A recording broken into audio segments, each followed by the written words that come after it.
bought a startup. I'm really good at buying startups. Even though it was a business that's been around for 30 years, it was still a startup. How much uncomfortable can you stomach? That's an uneasy feeling in the middle of the night when you have payroll coming, you've got all these bills piling up. If you have a mindset that failure is not an option, I think that you will learn to either pivot, do something that will make your business successful. Welcome to the Roofing Success Podcast. I'm Jim Aline, and I'm here to bring you insights from top leaders in the roofing industry to help you grow and scale your roofing business. Emily May with M&M Roofing. How are you today? I'm great. I'm excited to be on and appreciate the invite for sure. Yeah, I'm excited to have you. You have a very unique journey into roofing, and I love your story, and I love what you've built and your brand and some really cool stuff. So let's just start off with, how did you get into the roofing industry? Yeah, I think that's kind of always the first line because it is interesting. I was a nurse for 17 years and had some rent houses, and my husband and I listened to podcasts, and Cody Sanchez being one of those specifically, and we listened to one, and it was about buy a boring business that cash flows. And her thought is, especially these older operators, they don't have succession plans. You can buy a business, especially in the home service industry, and add some tech and marketing, and it'll just print money. So that was really, I thought, oh, that's interesting. And I was actually buying my third roof for a rent house, and the company had a good reputation, been around a long time. And so I just asked him, hey, have you ever thought about selling? And he said, oh, no, I'm not really sure, maybe. And then he called the next day and said, you know what? Actually, yes, I want to sell, and I'm leaving to go out of the country in 2 weeks. So we got to get it done. Now, that probably should have been red flag number one. No, I'm just kidding. And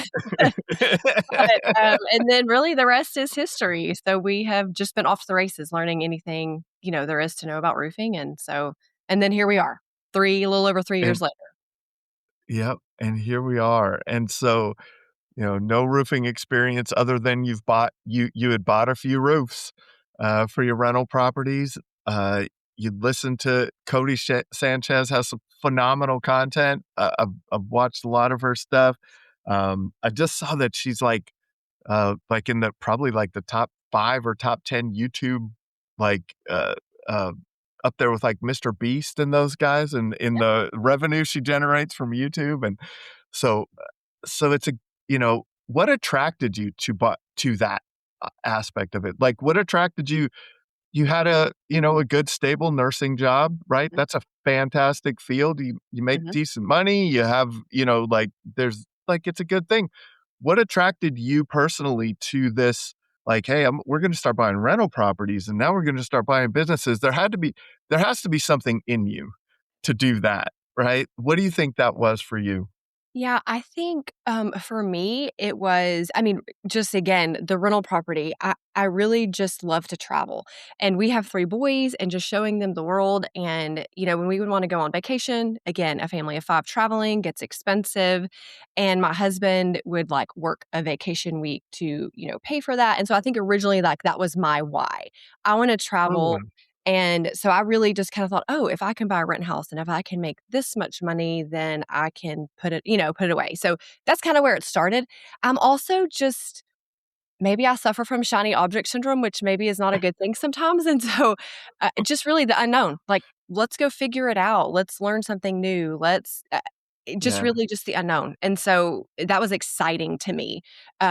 Lots of challenges, lots of hurdles, but also just really exciting to kind of learn something new, and you're just never satisfied. I know, again, that may sound terrible, but I'm just always hungry for learning something more, getting into now a new territory, getting into a new, like adding, commercial or adding maintenance, or, just kind of always just trying to learn and add stuff to the business.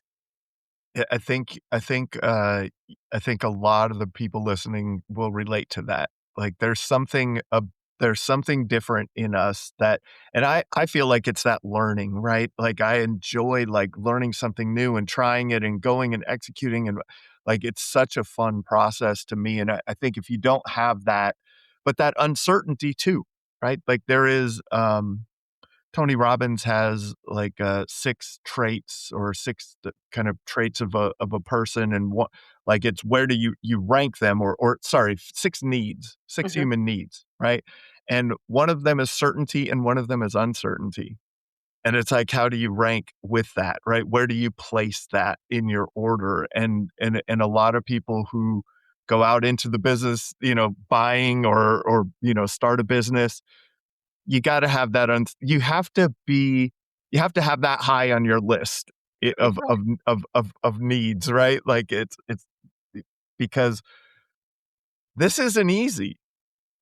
Like and not that Cody Sanchez talks, not to downplay what she talks about, but go buy a boring business, add tech and marketing, and boom, it cash flows. It gets more detailed than that. Let's start back at when you acquired the business with 2 weeks notice, Mhm. Yeah. right? A strong due diligence period you had, a very, very strong due diligence period. I'm sure you got to dig into all of the details of the company, and I'm sure that there were great financials for you to look at, and I'm sure that there was, like, you got to really understand what you were buying. It checked all of those boxes, not really.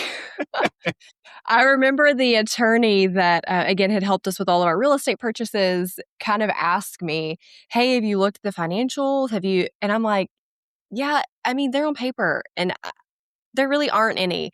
And again, it was a low purchase Yeah. price, so the risk was not it was not Yes. gonna, like, financially ruin me for the rest of my life. It Yeah. was a risk, and it was a lot of money, but I just had to know that at the basis of it, it was a good company. People Mhm. always needed a roof, and if I could like, if failure's not an option, like, it's and we're just gonna make it happen. So, that's just to me, that's just how it started, and so, no, there were no financials, there was no CRM, there were no I know you and I kinda laughed when we talked earlier, like, there were all these acronyms that were being thrown around at me when I first started. I didn't even know what they meant. Like, people would have a conversation about a CRM and a KPI, and I would have to go Google, like, "What does that even mean? I don't know what that means." Yeah. So but I would say that with, again, surrounding myself with people that were experts in the business or in the industry or marketing or whatever that looks like was huge to me. And then I guess just like being a nurse, like we want to educate and we want to be proactive. So I brought that approach that I have found is actually not common in this industry. It's a very transactional business. And to me, like, we're actually in the hospitality business and we need to be customer obsessed and focused. And so if I could bring education and proactiveness and, surround myself with really smart people, like I can figure this out. And so really, no, the business I bought was, I kind of have saved them, but I was handed these massive binders of like triplicate pages of, they would handwrite their quote on there Yeah. and then they just had a computer and that was it. So uh, it was interesting. Again, I bought a startup. I'm really good at buying startups. I think I said that to you. So even though it was a business Yes, that's been you around did. for 30 years, it was still a startup. Yeah. Was there a time early on where you said, um, "Man, I might have made a mistake"? Did doubt creep in at any point where you're like, "Man, this isn't what did I get myself into?" I don't think necessarily that. I think that I had doubts that um, I think some of the people I've met through the Cody Sanchez mastermind, like how much uncomfortable can you stomach? Like that's an uneasy feeling Mm, in the middle of the night when you have payroll coming, you've got all these bills piling up, supplier. I mean, that part of it is uneasy. So, but to me, like just if you have a mindset that failure is not an option, I think that you will learn to either pivot or do something that will make your business successful. So to me, like I've never doubted like, "Oh, man, what am I doing? Like, why did I get into this?" I mean, I've doubted like, "Oh, crap, it's, almost Friday and payroll's due, and I can't let the people that have trusted me to work here know the stressors of, the back end part of business." But no, I just to me, again, I would say no. I don't really think I had a doubt. I knew I'd that figure it out. There's plenty of smart yeah, people that that are willing to open their there playbook and help. You just have to ask them. isn't it amazing? 'Cause It people just is. you don't get what you don't ask for. That's what I teach my boys. And so they're they're allowed to ask for anything. We're allowed to say no or negotiate. And Yeah. so, like it's it's amazing what if you have that mindset of like, oh man, I'm just going to reach out to someone. They look like they got it together. Let me have a conversation. And it's amazing how many conversations come from that. People are very open to sharing. This is a real special industry. We talked about that. I feel like this industry just keeps attracting good people. I know there's a lot of bad stories and things like that about the industry, but my goodness, hopefully we can highlight that's not the norm, right? That is very much not the norm. I So agree with that. I cannot agree more. yeah. So it was a 30, a very, established business, but a startup. Let's talk about that for a little bit. Why do you say it was a startup, even I though think it had been around for so long? yeah, I think that again, he had built he was a residential shingle roofer and he operated out of his house.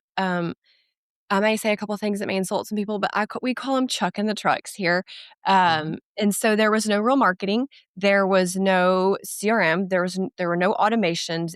He was the one and only sales guy, project manager, and he had a small crew, and he had someone who worked in an office that was actually at his house that would do like answering the phones. And so when I think about like what is a real business, again, I was a part of a mastermind, Dave Sullivan and John Delorier, and his whole thing is if you can't go on vacation for 2 weeks and your business still operate, then you have a job. And so me loving to travel, I thought, okay, this is like priority. Like I got to figure this out. It can't be a one man show. And then again, I'm a female and I'm not the one getting on the roof and measuring the roof. I can sell a roof. I tell my guys all the time, I can outsell them all day long because I'm really passionate about what we put on and why we put that product on. But I'm not the one doing it. So I had to depend on other people. So he had none of that stuff, I guess you would say. So, Mhm. I had to learn what a roof was. I mean, it's the Wild Wild West in Texas. There's no licensing, there's nothing proprietary. So, I had to differentiate myself. And I mean, like some of these guys were not even using starter strip, right? Like, and again, me being nursing, I'm trying to figure out what's best practice. Why do people not use this? Let's be different. It costs more money, but let's be different and put on a really good product that we can stand behind. So, I mean, I know that was a really long answer to that, but it was a startup. Like he had a number, Yeah. he had a phone number. And so from there, then I could, build on that foundation of a Yeah. phone number It and makes me reputation. wonder it makes me wonder that, you know, eh, you had to build a business where he didn't. Mhm. And go with me for on this for a second. Like he knew roofing, he knew how to install a roof. He knew how to and so for him it was a job. It was you're self-employed, the Robert Kiyosaki cash flow quadrant, kinda you're Mhm. self-employed, not a business owner. And so, maybe sometimes, for people listening, I'm thinking about everyone listening, like, maybe sometimes if you know too much about the trade, you you kinda keep yourself in self-employed Yeah, because you don't need to hire someone, right? Like, where you didn't have the technical knowledge when you started, and so you had to rely on other people. You weren't stuck in "Well, I can't hand this off because they'll do it they won't do it as good as I can." right. You handed everything or, all of that off because of course they can do it better than you can. You came from nursing, right? And so I wonder that it just sounds like, you know, you you got you had the you were forced to build a business in a way, right? Right. And I wonder if others should think about that way. Like, are you forcing yourself to build a business? I wonder if that's a good question for people to ask themselves, I right? think that's a great question because I mean, we all talk about we have issues at letting go of control. We don't want to spend money. We'd like make a hire because we could do it and save money. But I think you're really self-limiting. to some degree, right? Yeah. And so, um, hey, and I am guilty. There are certain things in the business that I hold on to and I control, and it's hard. It's hard to let go, Yes, and let someone else do it because no one else is going to do as good a job as you. It's your that's baby, right. not their baby. What are those things for you? For me, it's going to be kind of funny because it's really, really, really knowing um, job costing and budgets. Mm, And it's kind of funny because I remember calling John Delorier with Proline, that's a CRM we use, and saying, like, I was really frustrated about this one piece of it. And we've kind of tweaked it. And I said, John, why are other contractors, why do they not care that this number's carrying over? It's just a lot of extra steps, right? And he said, Emily, most people in the roofing business have no idea what their actual job cost is. It's money in, money out. And that it just blows my mind because I think, how can you not know why you're missing or how to get better, how to improve? Again, I think that just goes back to nursing. Like, we're always evaluating and changing policies and mm, procedures, and new mandates are coming out. And so I called him. I remember I was standing in a baseball field and I was so frustrated. I was like, "Yo, it's causing me an hour extra time to try to get these budgets right. And why is no one else yelling and screaming about this?" And they got it fixed. And he said, "Because you're probably one of the few." And I just said, yeah. "You don't know how much money you're making. Like, it's cash in, cash out." I think a lot of people operate the business, and I think that's a really dangerous place to be in. So for me, it's budgeting. It's It's knowing exactly what those job costs are, what those margins are. I feel like I can't let that go. So I feel like that's a good thing to keep your eye on. yeah, Right? Like, if you're gonna keep your eye on everything, on anything, if you're not gonna relinquish control on something, keeping your eye on the bottom line yeah, is probably, like, I think that's a great thing to hold on to, because, no it would be very it's hard to find someone who will care about your bottom line as much as you do. right. That's Right. right. So if that's the last thing that you hang on to and you're like, and then, eventually maybe you have a CFO or something like that, and but they have to report this to you, right? And you need to know what's actually happening. So, um, in that, let's talk about that. Let's talk about how you look at job costing, how you look at margins, what's healthy, what's not. What are some things that have come up repeatedly that you have made process change around, maybe on your installs, or like, what are some things that you learned from keeping your eye on that, so keeping hold of that so tightly? Yeah, I think that again, we do things differently. So from the residential side of things, it's commercial. It doesn't really matter. I think that your mobilization, if you, I have learned, especially with commercial roofing, if you don't understand what all's needed, if a general contractor is not ready for a project and your guys show up and you have material dropped, or there is a change order, or you're running back and forth. And a lot of our jobs, like, we're from a small town. So a lot of our jobs are not here local. We're licensed in other states. So when you start putting guys on the road, just the mobilization. I feel like, to me, those are the leaks. And if you don't Mhm. realize what those are, like, we're running and paying gas, and, that just goes into, like, just an overhead expense. But if you're not really assigning the man hours to what's happening to those jobs, like, we were guilty of it. We work for a general contractor. We still work for him, and we just are doing all these jobs, and there are mistakes that are happening or things that are missed, and you're just sending a crew back out, or going back out because you're not ready for the metal, and the metal measurements were wrong, and now we're going back out again, and it just, I learned after looking at really, really bottom line job costing, we were doing some of those jobs for like $1,000. We were losing Mm, money. And that wasn't even counting the office overhead and the estimators and all that back end stuff. We're losing money. And so I kind of took it to these guys and I said, "Hey, like, I get we have a great relationship, but we either have to change the way we bid or we have to change the way that we operate." And we really needed to do both because at the end of the day, we weren't making money on the job. yeah, So it kept my yeah, guys busy and it made everybody stressed out. And so I'm Yeah. like, we're stressed out, we're running all over the place, and we weren't making money. And so if we weren't doing really, really specific job costing, we wouldn't know that. We would just keep running and keep doing the jobs. We couldn't bid better, estimate better. So for me, and I have commission guys on the residential side. And when they have guys they miss something and they're running back and forth to a supplier, 3 times on a project because they didn't plan well, I'm putting those trip charges on the bottom line of your budget, and then your job doesn't hit like you quoted. And so I'm having to get them Mhm. to like, those are real costs to the business. And so Mhm. again, it may be like minutia and like, kind of nitpicking, but it's real. And so to me, But that was really important. but that's the difference between a profitable and not profitable roofing company, right? Like, and finding those leaks. So I heard a couple of things. I want to talk about the process there, but one of the things you said is we went to the GC. We said, we're not making money here. You had a conversation with the general contractor. We have to either change the way we bid, we have to change the way we do our plan this out logistically, right? We have to have better communication. And it sounds like you did some of both, Mhm. right?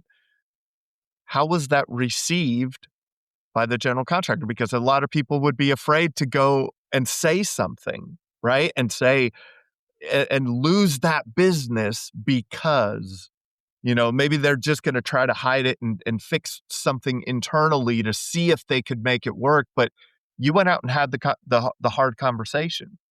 How Yeah, did that go? How was that received? Yeah. and I think there are circumstances where, again, from an estimating standpoint, we could, right? There was money in it, and we could raise our price. Um, I've also learned that the project superintendents on a lot of these jobs, may not they may not have the expertise, right? So they're like, "Oh, we're ready for roofing," and roofing shows up, and we're like, "Your brick guys aren't done. Your plumbers haven't plumbed." We've kind of realized those Yep. things. So now, like, we're making them almost FaceTime us before we get going on a project. Hey, we want to see let's do a walkthrough before we get there. I mean, I would say that it was received, well in certain circumstances, and there's some jobs that we're not doing because it just doesn't make sense for us. And that's okay. Um, that was really hard. And Dave Sullivan was really big on this. Just because you drive your top line doesn't mean that you make more money. So just because you do more work doesn't mean you make more profit. And so I really got caught up in that when I bought another commercial roofing company kind of along my journey. And, he was kind of like, whoa, Emily, you need to really, pump the brakes. And, I was excited and, shiny object syndrome. Let's go, go, go, go, go. But you have to be okay. And my residential guys don't like that answer, but sometimes they're not our customers. Not everybody Mhm. is our customer, and we have to be okay walking away sometimes. That's tough for a sales rep, isn't it? It's tough to walk away from commission or potential commission, but, um, have you adjusted your commission structure based on job costing at all? I think that we look at every job, like, again, job by job. I think there's certain circumstances. But again, so I hear like the 10-50-50, or I see, right? I see people talk about. I Yes, don't even know what those structures look like. So I'm a very transparent owner. I think that like I go in with the P&Ls every year. We talk about sales at our sales meeting every week. I want them to understand what the cost it is to operate a business because we are not a chuck in the truck. We have actual offices. I built a scenario where customers can come in, feel it, see it, touch it, have interactions. We have multiple offices. So to me, that was really important and that costs money. And so when I'm talking about money, I think it's unfair to talk about cutting money or cutting budgets, watching, the bottom line, because they just interpret that sometimes as, oh, Emily just wants to put more money in her pocket. And that's not what it is. It's just they need to understand what it costs. And so I think that we have a really good open. Again, I didn't understand all this 10-50-50. We're not storm chaser. I don't understand that game and I don't try to understand it. I'm really humble in what I don't know. And so we just keep it real basic. And it's a yeah, percentage on the gross. And if you hit, you hit. If you don't, you don't. Let's talk about it. Let's figure out why. And let's, be reasonable on both sides. And a lot of times I will ask the guys, what do you think's fair? Hey, you didn't hit. yep. What do you think is fair? And if we have that open and transparent conversation, I guess I just feel like it's much better than I feel like a lot of guys feel like they get scammed in this business, or they're taken advantage of in this business. And I feel like that's one of the worst things you can do to people that are out there working, you know, hitting the ground running, for you. That's just my Yeah. thoughts. And that honesty is where you can mitigate some of that, right? And because a lot of times I've seen it just a handful of times where a sales rep has unrealistic expectations about what the owner is making. I've Yeah. had plenty of conversations on this podcast with owners who were on the sales side. They were a sales rep and they thought, yeah, why should I make all this money for this guy, for this? You know what I mean? Like, why should I make this company all the money? I could go and make all the money myself. It's so easy. So easy. It's so easy. And then they realize overhead. And they're like, oh, I didn't factor that in. Oh, I didn't factor in the person in the office and the trucks and the insurance and the, workman's comp and like, oh, there's all kinds of other stuff. So that transparency, I'm sure is helpful, to just understand. I think it's not just within a business. Here's something that I think is crazy just across the board in society as we look at companies and go, oh my goodness, you know, Google made $400 billion in revenue, or, Walmart made whatever billions of dollars in revenue. We get to look at these top line numbers and go, oh my goodness, look how much money they brought in. But if you look at the net profit on Yeah. these businesses, right?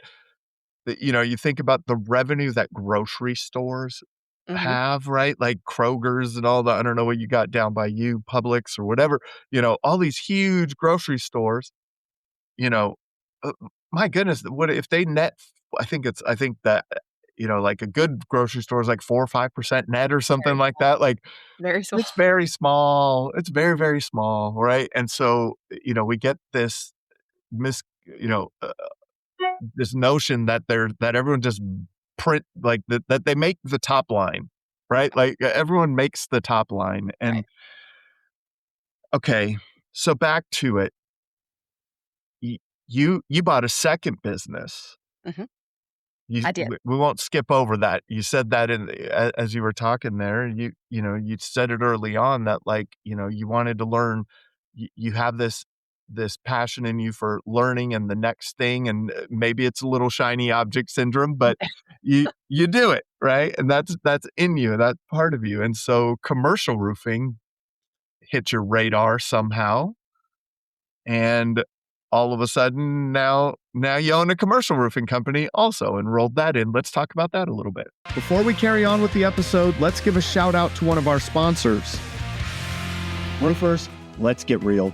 You're great at building roofs, but are you great at building a steady stream of leads? That's where Job Nimbus Marketing comes in. They know the roofing industry inside and out, and they'll help you dominate Google, Facebook, reputation management, and everything in between. If you want more quality leads, more booked jobs, and more growth, visit the link in the description or the sponsors page on the Roofing Success Podcast website. I talk to contractors every day that feel stuck. Not because they're not working hard, but because they're missing the structure to growth without chaos. Or their culture's falling apart because their team's unclear, unaligned, or just burned out. And when change hits, they're reacting instead of leading because time and priorities aren't under their control. Day 41 Thrive helps to fix that with proven strategies for growth, culture, and leadership that actually work. Ready to thrive beyond the storm? Visit the link in the description or visit the Roofing Success Podcast website on the sponsors page to start your journey today. Now you own a commercial roofing company also, and rolled that in. Let's talk about that a little bit. Yeah. So we had done a really great job with branding and market awareness on the residential side. I just saw that, again, we're from a small town. that there was not really a commercial roofer.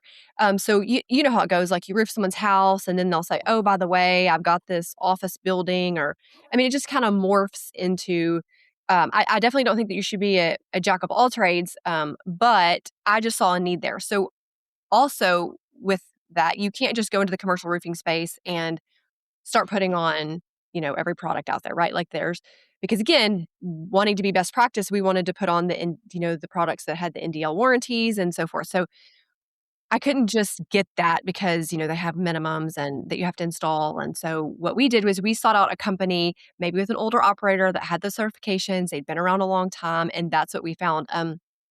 A company that had been around 40 years and they were putting on or were certified in most all products. And so we approached them and it was an opportunity again. They had what I would consider when I went in, I was like, "Oh man, this is a real business." We have a sheet metal fabrication and we've got, sheet metal shop and we have all this like I looked at their safety manual. I was like, "Holy moly."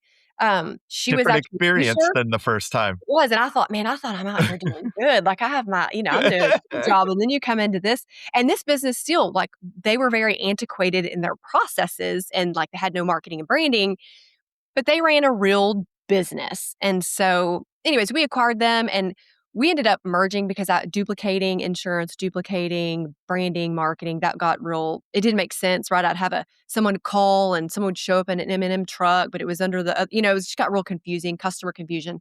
So we merged those under one umbrella. So we really just, again, going back to marketing and branding, just really took that and we have, kind of just poured all the gasoline on it, if we will. So, and in the commercial space, I'm sure most guys will tell you, and my guys too, they kind of roll their eyes at me when it comes to marketing and doing the community stuff because that's more of like the shaking hands and kissing baby business. Mhm. Whereas residential is about, just market infiltration, see a billboard, hear a radio ad, see your mascot at the local baseball field, commercial guys are not out like people who own buildings and hospitals and schools are not, they're not looking to see a radio jingle and think, "Oh, let me call them to do my, take care of my roof leak." So it's relationship driven. So again, it's two very, very different businesses merged under one umbrella. So So it sounds like the second experience, you actually bought a business. Did you had more time to do due diligence? What here's what I want people to understand. I had this conversation with someone the other day. Um, it's the story that you can tell to the marketplace is what you're really selling, right? And so your business needs a story, and there are strategic and non-strategic buyers out there. You were a strategic buyer. You wanted to add commercial roofing to your portfolio, right? Like right, to your company. And so in with that strategy, you looked for specific things like the certifications and the process and the like you looked for very specific things that indicated to you, yeah, this is it. They had a team. They had they had the right, things that would give you a jump start. correct. So, as people are building their business, I think they should think about the things that they do and how they're telling their story to the marketplace. Whether you plan to sell your business or not, you'll probably sell it one day because you're going to retire and Mhm. right? Like there's going to be a day when you sell your business. So, you know, one of the things you've worked hard on is your brand. I think brand is a fantastic asset in a business Mhm. that people overlook, right? Like there's value in that. There's value in everyone knowing this company. There's value in the certifications. There's value in that metal shop. There's value in there's value in all of these places. Um, what What made it so for you? Like, in that metal shop, like, what were those you mentioned a couple things, like the certifications, but, like, was was there another thing there that went, "Yeah, that I would pay more for this," or I would like, "This is why I would buy this company." What were those things? I think that I was blessed in the aspect too that it was not like a company that was advertised for sale. So I really got to Mm, sit at the table with the owners the entire process. There are always skeletons in the closet when you get done with a transaction. There were times I also had to buy and sell the business to some degree because they weren't exploring selling. They didn't know how to sell. yeah. So I was dragging them along to the finish line. But to me, it was just so important. And what I recognized when I walked in there, it was like, oh, you have a full-time estimator. You have a sheet metal fabrication shop where you have guys that are in there all the time. You have a bookkeeper, right? Like, so they leveled up my part of the business, and then I felt like what M&M brought was the part that they didn't have. So I feel like it was a Yeah. good mix and marry. And again, there were always skeletons in the closet, and everything is not, Always. unicorns and fairies. But to me, they had what I did not have, and I had what they did not have. So it just to me, it just worked. And we didn't agree, right? Like, so the owner stayed on, and when you have someone who comes in with these ideas and, like we're gonna, now all of a sudden we're gonna be on a CRM and we're doing this and that, like he drove around and hand drew every roof, hand took the invoice, took the quote. I mean, like you talk about gas expenditures, like, I mean, he spent some money on the road. We did not agree on a lot of things, but we had this saying we would just agree to disagree. I Mm, knew where I was going. I knew what I was doing, I thought, and he had done it for a very long time. And I just needed you to just to let go. And it's time to pass the reins and let me, you're tired to some degree and let me just sprint for a little bit with it and see what I can do. And so when we still, text and communicate from time to time. And, yeah. um, I hope that at the end of the day, because I'm taking on someone's baby that they've raised and they've devoted their entire life, I do hope that they look back and they think, "She did a good job." She represented us Exactly. well, she kept it going. That's what Yeah. my hope is. And there's always gonna be different ideas, and that's something for people to think about if they ever get acquired. If you go into one of these larger PE firms and now you have someone to have there's someone else with another opinion that you may you may not like. Or if you merge with other companies or if you acquire other companies, your the ability to communicate that up front and say, "Hey, this is our" I had an estate attorney that I worked with many, many years ago, and he called it a cuddle clause. And he was he's like, When my wife and I are in an argument, we've made our cuddle clauses that we always go and sleep in we sleep in the same bed together. Like, we don't go into separate rooms and be mad at each other, right? Like, Yeah. we have a cuddle clause that no one we may go to sleep mad, but we go to sleep mad together. And Yeah. so, like, that's like, having that communication to say, "Hey, stuff's gonna happen. We're not gonna agree. How do we stay okay and still move on?" And there are points in time where it's like, okay, now the reins have been handed, right? There's a transition period in a lot of these acquisitions that the reins get handed over. And as the owner, who's handed over those reins, sometimes you agree with the decisions and sometimes you don't. But I think that knowing the intention of the person, right? Where you said you got to sit down with them. They weren't thinking of selling. You got to know them a little bit better. They got to know you and your intention. I think a lot of that smooths it out too, Yeah. because it's not like you were the greedy private equity company that was just coming in to strip things away, right? Like, and fire all the team and do all this stuff, right? You have you probably, and I'm making assumptions here, but I'm assuming that owner thought, "Yeah, she's trying to make something good out of this," right?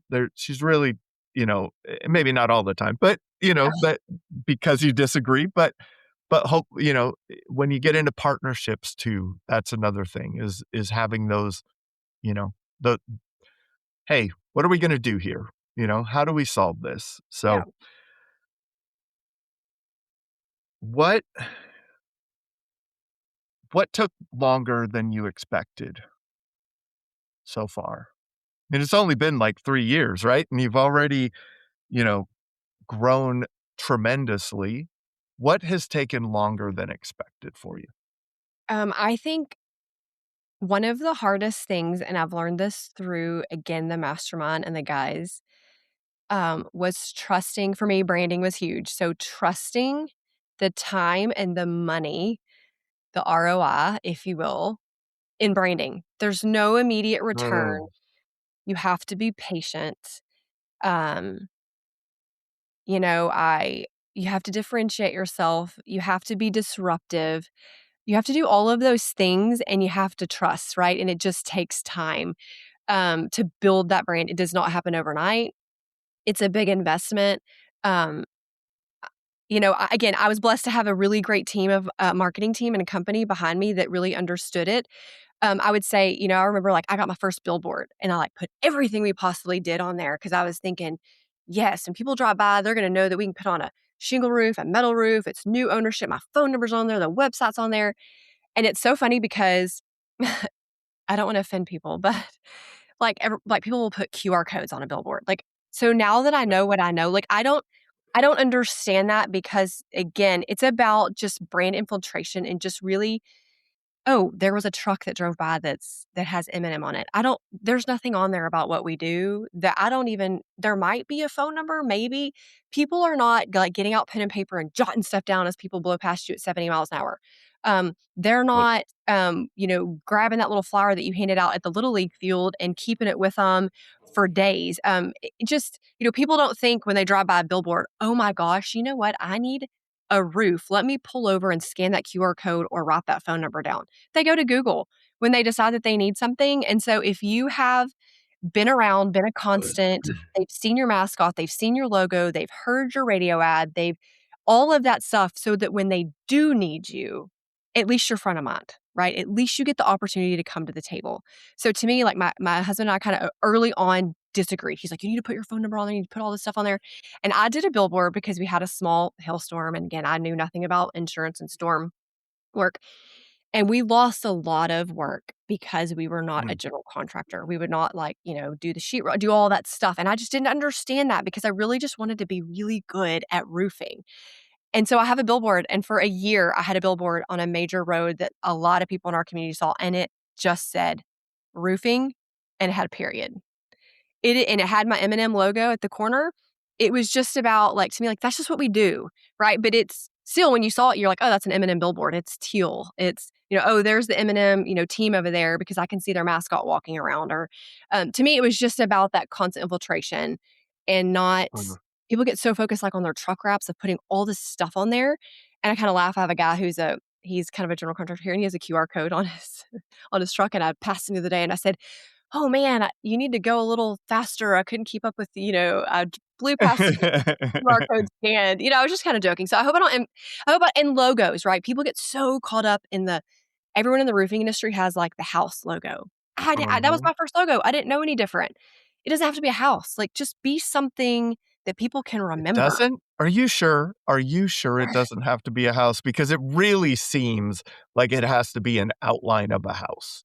With Like, a it window. really seems Make sure that you have a way window. with oh, that's only if you do windows. Only Y'all, if you do please don't windows. You put the spam me with your hate mail. I'm sorry. I just think about it. Spam it spam me. Yeah. Spam me with your I mean, hate just mail. think It's about it, like, okay. if you have 10 trucks lined up and they all have a house logo and their phone number on it, and they're all like they may have some color, you're not gonna remember them. You're not. I And have an armadillo. Look at Rufus. Like, I've got an armadillo with a shingle shell. Like, he's different. M&M Roofing, there's nothing special about that name. Like, that's just like you know, just be yep. different in your branding and your I don't know. So to me, but it costs money and it takes time. And so you have to trust the process. You have to be on the journey. It is not a sprint. You have to be in it for the long haul. When did you realize that brand was working? Um, when people would come up to me in the community, whether it was again at the store, at a ball game, at school, and they're like, "Oh, I heard your radio ad," or "Oh, I saw one of your guys parked," because I tell my guys, "Hey, if you're gonna go to, one of the big box stores, you're going to eat or something, park like by the highway, like so that when everybody drives by, they see the truck. Hey, I saw your truck Uh-huh. here. I see your stuff everywhere." People start saying, "I see your stuff I everywhere," see and you it's so everywhere. funny because I didn't have 30 trucks on the road. I just Mm-mm. like, I wrapped my guy's service truck and I wrapped my sales guy's truck, and all of a sudden, it's like, I see you everywhere. Mhm. Think what is the analogy or the brand like, I can't remember what it is, like, when you buy, like, a brand new, like, white Yeah, Suburban car, or like a Tesla, brand new all of a car, sudden, yeah, you've never seen you see any them of 'em, everywhere. all of a sudden, you see them Yep. everywhere. So, when Yeah. people started saying, "I'm seeing your stuff everywhere," I was like, "Okay, alright, we got some Those are to momentum." me, those are the magic words. "I see you everywhere." Those are the magic words of branding, and it and it really it's amazing. Like, it does take a lot of effort. It does take some thought. It does take getting away from the traditional roofline logo, the house roof logo. It does take things like that, but but the impact of it on the other side, it doesn't take much. You had 2 trucks wrapped, Yeah. right? Like, I've heard that many, many times. We're experiencing it with my friend's company here in Minnesota that just did a rebrand. It they're getting those calls already. "I Yeah. see you everywhere." Like, they're saying, "You're the company with the X logo." Like, they're expressing that. Mhm. They did a brand change, a logo change, and they're already 2, 3 months in expressing over the phone, "You're that company, right? Like, you're the armadillo company. I see you everywhere." You're the Right? armadillo. We get calls for You're Rufus to come to birthday parties for kids. That's fantastic, right? It is. Okay, one of the things I want people to know is how do you know when brand is working? How can you quantify when brand is working? And it's in your Google search console. You go in and you can see how many people are typing in your brand name.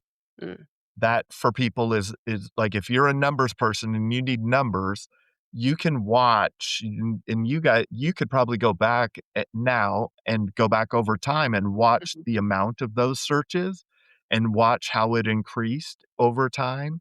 And Yeah. that's to me, that's a metric that you could put on the board. Like you could Yeah. say, okay, we have a goal to increase our branded searches by 10% or Mhm. 50% or whatever it is over the coming quarter or a year or whatever. And so that's a way to quantify it. The words that people say, the "I see you everywhere" those are the words that Mhm. you'll know. Yep, got them, got it. Like, this is it. This is resonating. Like, something is clicking here. I like to say, if you have faith in the outcome, you'll execute. Yeah. How can we give people faith in that outcome, Emily? I mean, other than the fact that you can look at me as a nurse that knew nothing about roofing, and I don't know it all, and I'm not done yet, um, but you just have to trust it, right? You gotta let go of those apprehensions and those worries, and it costs a lot of money, and just to me, throw it out there, right? Like, just trust the process, find a good team. I'm not a marketer, right? So Yep. I would take 0 glory for all of the marketing. But when they call, I feel like also, like, sometimes you just gotta like, you gotta make a decision, and a lot of people will get this, like, this, um, folder, and they've got a presentation, and they just sit on it, and they sit on it, and they sit on it, and they wait, and they wait, and so it's funny, the owner of the company, she's like, "I love calling him," like, she's always like, "Yes." Right? Like, I was yes at first because I didn't know what would work. I had no idea, so I was like, "Let's try all of this and let's see what sticks, and then we can Yep. really just, kinda, laser focus on those things." But you have to always be willing to, like, you can't I've learned we have to be flexible. You can't just because I'm doing something now doesn't mean that, like, in 6 months, it's gonna be the same thing. I also think people get really caught up. I'm guilty of this. You've got, like, we have to optimize for AI. We've gotta do, SEO optimization. We've gotta have a website. We gotta have content teams. We've gotta have right, like, you gotta it's very overwhelming. So I think if you're but don't do any of that if you don't have a good brand Mm, because be recognizable, be noticeable, and then put your money in all of those other things. I think that it will compound so much quicker if you have something that is memorable to people. So I don't know if I really answered the question, but I just go back to like brand first, brand yeah. and why first, because if you are passionate about it and it can be something that's memorable, I'm just telling you, all of those other things will come so much easier. Um, Yeah. That's again, not an expert. Bra- I just brand and reviews when, you know, when we were running ads for customers when I was at Roofer Marketers, which is Job Nimbus Marketing now, like, we could see it in the lead cost. Like, you could if someone had great reviews, a great brand, like, the combination of the 2 is the most powerful thing, right? Is a memorable brand and fantastic reviews it is outrageous what that does to your customer acquisition cost. It yeah. is crazy. Well, Like, and it when you really have is like crazy. a oh, sorry, I just was gonna say, like, we had a small storm here, and so all these guys, these storm chasers, they come in from out of town and they're door knocking. And again, I don't understand the game. We just don't do it. So when people ask me about storm, yes, we do insurance claims, but then people were just calling us. Like our phone was just ringing. And so we were setting appointments versus knocking on doors and surprising people who weren't expecting us to be there. So it was just a different, I think that again, it goes back to the insurance game has changed a lot. Um, so to really be focused on brand and retail heavy, I think that it serves you well in the long run, no matter what the insurance does and how they make changes Yeah, to the industry. definitely. Um, when you started out, you didn't know roofing. Let's go back to this for a second. We had a conversation in our conversation a few days ago or last week, whatever it was, like, um, you said that you ended up having to rely on certain people and maybe they weren't the right fit. Or you became too reliant on certain individuals. Let's talk about that a little bit. What is your has you been your experience with the team and building the team? Yeah, so I think the question that was asked was what is the like the best part of the business maybe and then what's been the can be the downfall? And I think my answer was people, and I know that's probably not a well-liked answer, but people are the best part of my business. But then I've had pinch points in the business. I still have pinch points in the business. When I first started, I knew nothing about roofing. I had a head roofer and foreman, if you will, and I allowed because I had fear that, oh my gosh, if he walks away, what am I going to do? Who am I going to hire? Where am I going to find this person? What am I going to do? Or you have this sales guy that's killing it and he's done a really good job and he's out in the community and he's doing all these great things and he's built a really big brand. But then he does certain things or says certain things, and you at some point, you have to draw a line, and you have to think, "There's gonna be repercussions, there might be a ripple effect." So that's scary. On the commercial side, that's scary to have pinch points in the business, and I still like, I think I told you, I still have pinch points in the business. It's a really scary thought, and I really wanna work towards not having that, but, um, the fear of, yes, you lose someone, and what will that do to your business? There will be a ripple effect. I think you just have to be ready to weather it. It's that uncomfortable part, we talk about in the middle of the night. Yeah. But we were okay. He did. Some situation happened, and I told him, "Hey, don't come into work tomorrow. Just come into the office." And he's like, "Well, if I'm not going to get to go to work, then I'm not going to work here anymore." And I just said, "Okay," and we survived. Thank you for thank you for your resignation. Yeah. Yeah. Yeah. It's and that's the thing, the last part that you said, "We survived." I don't want like, and let me ask you this then, have you then made a better guess for the next person in that role? Have you gotten to, improve that did you make improvements in the hiring of that role the next time? We're still not super great at, at hiring. Well, I say that because we've talked about as a guest, you're still guessing, right? And so, Yes. I mean, you ask better questions in the interview. So I think I mean, yeah, I had interviewed and set in on interviews when we hired new nurses and things like that, but I had never hired anybody that was just like all mine and the responsibility was on my shoulders. So I think I learned to ask better questions and the Yeah. interview process went a little better. I pulled people in. Maybe we did some callbacks. So the situations were different, but I think you're still guessing. And so, yeah, I think I had guessed maybe like, I'm guessing a little better now. Still don't get it right all the time. But I think also people want to do good. They want to do well. And I think that you can't, some people have this thought process that like if they don't like, hit a home run on the first couple of months and just got to go, right? Got to get them out of there.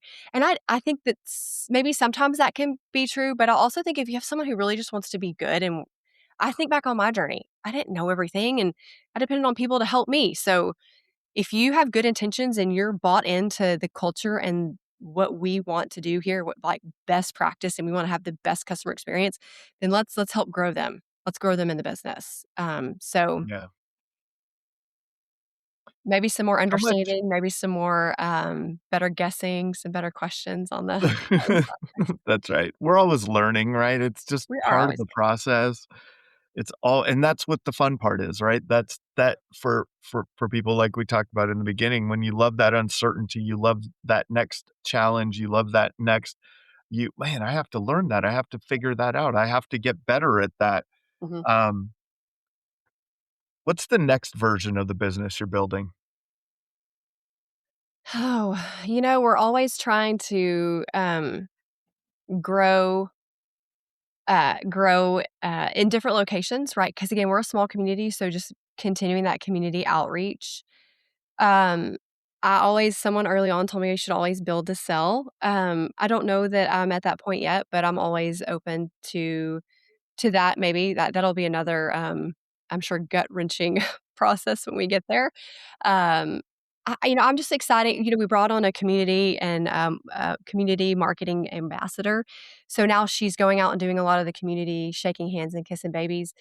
So really this year's just been a focus on that, growing that position, getting someone out there in the community full time, really like tightening up on a lot of numbers. I know the industry this year has been hard for a lot of people. So we are still thriving and we're doing great, but just really still trying to protect that bottom line just so that if there is a rainy day, that we're Mhm. ready.